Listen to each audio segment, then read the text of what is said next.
මේ දෙවුර මත පැවරිච්ච උත්තරීතර වගකීමක් තියෙනවා. අවසාන තප්පරෙත් බුදුහාමුදුරුව මොකක්ද දේශනා කරේ? මහා පරිනිබ්බාන සූත්‍රයේ සඳහන් වෙන්නේ උන්වහන්සේ පාවාවලට වඩිනකොට අපේ බුදුහාමුදුරුවන්ට අවුරුදු 80යි. හරි අමාරුයි. බැරිම තැන ආනන්ද හාමුදුරුවන්ට මොකක්ද කියන්නේ?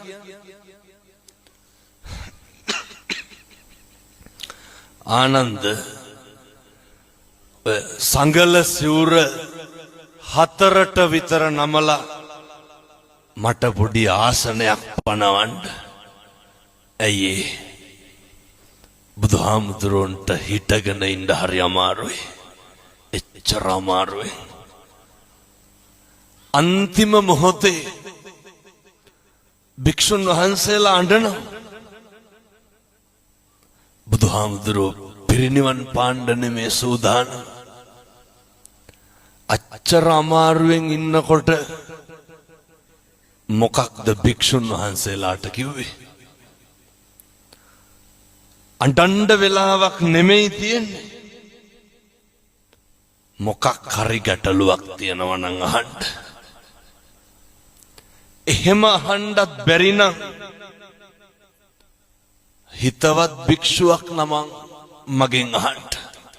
බලන්න අපේ බුදුහාමුදුරුවෝ ඒ සංසාරෙම කැප කරේ කවුරු වෙනුවෙන්ද? අපි වෙනුවෙන්. අන්තිම මොහොතෙත් අඬන්න එපා ධර්මයේ පිහිටන්න කිව්වේ. මේ දුක කියන කාරණේට බෙහෙතක් හොයාගත්ත එකම ජීවකයා කවුද? අපේ බුදුහාමුදුරුවෝ.